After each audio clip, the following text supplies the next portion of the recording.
Assalamualaikum warahmatullahi wabarakatuh. Perkenalkan, nama saya Nina Nur Rahmawati dengan NPM 201446000358 kelas A820. Di sini saya akan mempresentasikan hasil pengenalan lapangan persekolahan atau PLP1 dengan dosen pembimbing lapangan Ibu Hatna Suryantari MPD. Tempat dan waktu saya melakukan PLP yaitu di SDN Lemarupuh, Selo Pamioro, Imogiri, Bantul, Yogyakarta pada tanggal 17 sampai 21 Mei 2022. Sebelum menjelaskan hasil PLP1, saya akan menjelaskan latar belakang PLP1. Pengenalan lapangan persekolahan 1 atau PLP1 adalah tahapan pertama dalam pengenalan lapangan persekolahan program sarjana pendidikan di Fakultas Keguruan Universitas PGRI Yogyakarta.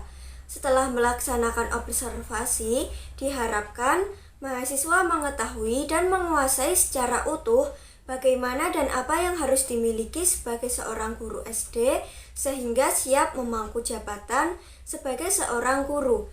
Diharapkan pula mahasiswa dapat menerapkan pengalaman yang baik dari hasil pengamatan yang dilakukan selama observasi di sekolah.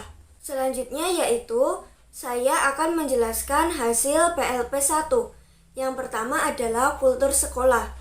Terdapat beberapa kultur sekolah di SD Negeri Lemarupuh, di antaranya yang pertama gerakan literasi sekolah.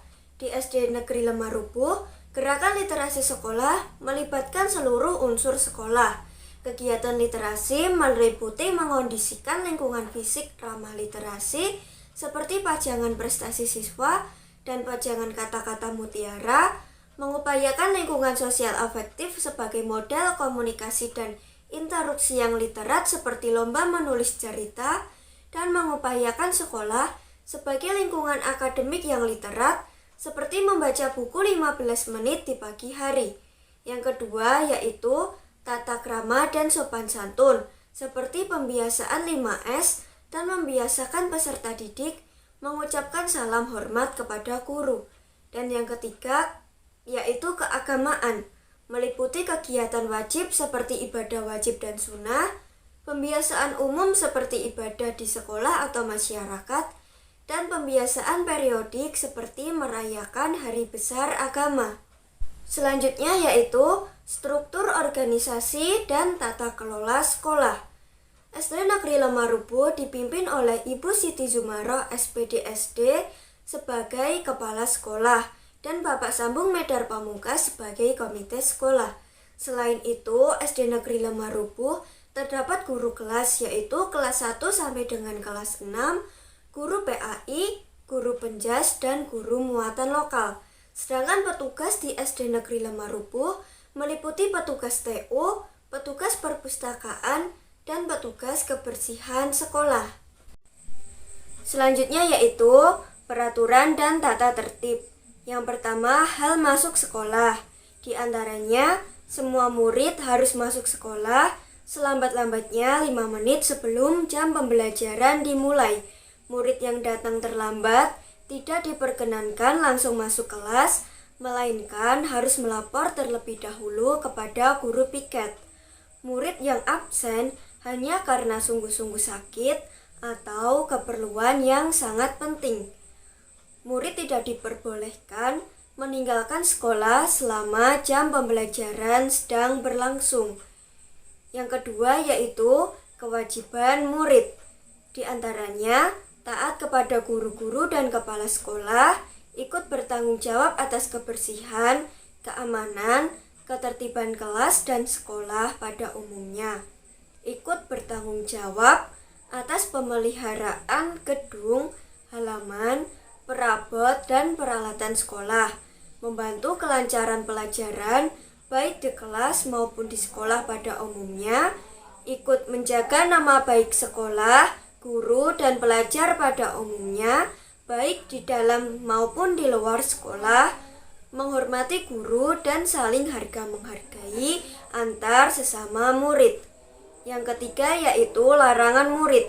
Di antaranya meninggalkan sekolah selama jam pembelajaran berlangsung, membeli makanan dan minuman di luar sekolah, menerima surat-surat atau tamu sekolah, memakai perhiasan yang berlebihan, serta berdandan yang tidak sesuai dengan kepribadian bangsa, merokok di dalam dan di luar sekolah, meminjam alat tulis pelajaran antar sesama murid, mengganggu jalannya pelajaran, baik terhadap kelas sendiri maupun terhadap kelas lain. Yang keempat yaitu hal berpakaian. Di antaranya, setiap murid wajib memakai seragam sekolah lengkap sesuai dengan ketentuan sekolah. Murid-murid putri dilarang memelihara kuku panjang dan memakai alat kecantikan kosmetik yang lazim digunakan oleh orang-orang dewasa. Rambut dipotong rapi, bersih, dan terpelihara. Pakaian olahraga sesuai dengan ketentuan sekolah. Selanjutnya yaitu kegiatan-kegiatan seremonial formal di sekolah. Yang pertama, kegiatan seremonial, yaitu seperti upacara setiap hari Senin dan peringatan Hari Besar Nasional.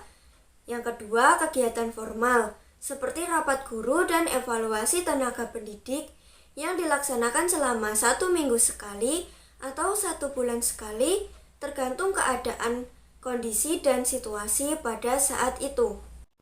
Selanjutnya yaitu kegiatan rutin kurikuler, kokurikuler, dan ekstrakurikuler.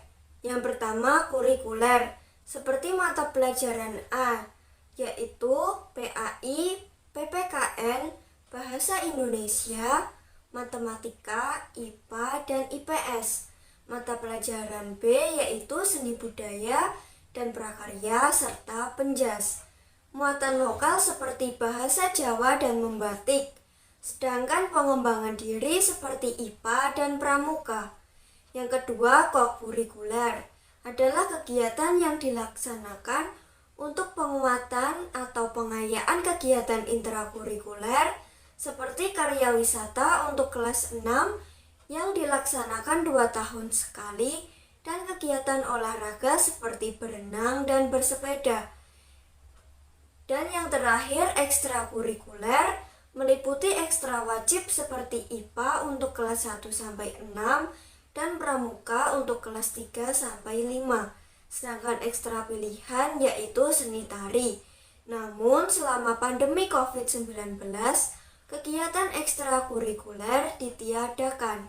Itu praktik-praktik pembiasaan dan kebiasaan positif di sekolah. Yang pertama, kegiatan rutin, yaitu piket kelas, berdoa sebelum dan usai pelajaran, menyanyikan lagu Indonesia Raya sebelum pelajaran, menyanyikan lagu patriotik perjuangan atau daerah usai pelajaran, berjabat tangan, dan membudayakan 5S. Yang kedua, kegiatan spontan, yaitu memberi dan menjawab salam, berjabat tangan, meminta maaf, berterima kasih, membuang sampah pada tempatnya, dan menolong sesama.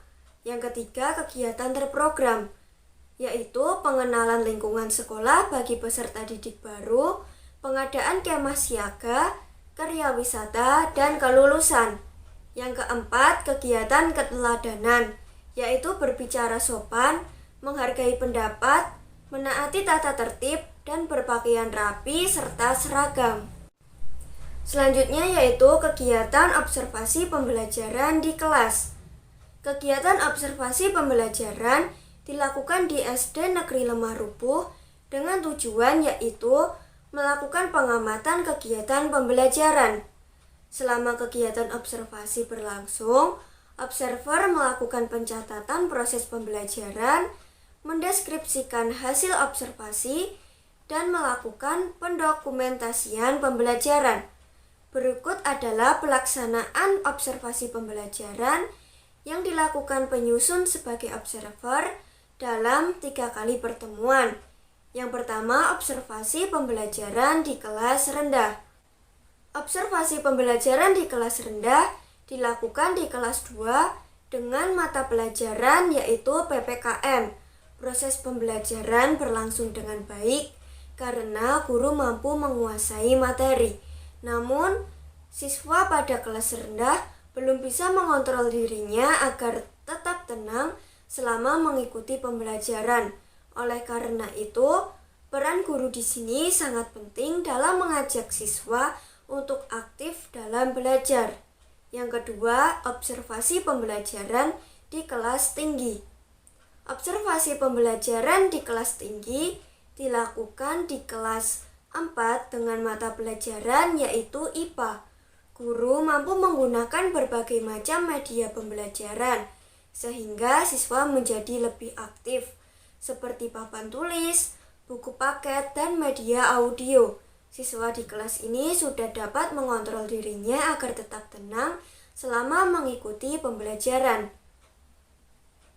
Siswa juga terlibat aktif dalam diskusi dan presentasi meskipun masih dalam bimbingan guru. Yang ketiga, observasi pembelajaran di kelas matematika. Observasi pembelajaran di kelas matematika dilakukan di kelas 5. Guru mampu menjelaskan materi dengan baik dan dapat dipahami oleh peserta didik sehingga dapat mengerjakan tugas praktek dengan bimbingan guru. Selanjutnya yaitu sarana dan prasarana. Sarana dan prasarana di SD Negeri Lemah Rubuh sudah cukup memadai. Di antaranya terdapat ruang kelas, ruang guru, ruang TO, ruang kepala sekolah, ruang UKS, ruang penjaga sekolah, perpustakaan, musola, kantin, kamar mandi, tempat wudhu, dapur, tempat parkir guru atau karyawan, tempat parkir siswa, halaman sekolah, dan lapangan untuk olahraga. Yang terakhir yaitu refleksi. Kegiatan pengenalan lapangan persekolahan 1 atau PLP 1 merupakan kegiatan yang bermanfaat bagi para calon tenaga pendidik, yang mana dalam kegiatan ini calon tenaga pendidik diminta untuk menganalisis aktivitas, kultur sekolah, manajemen sekolah, dan proses pembelajaran.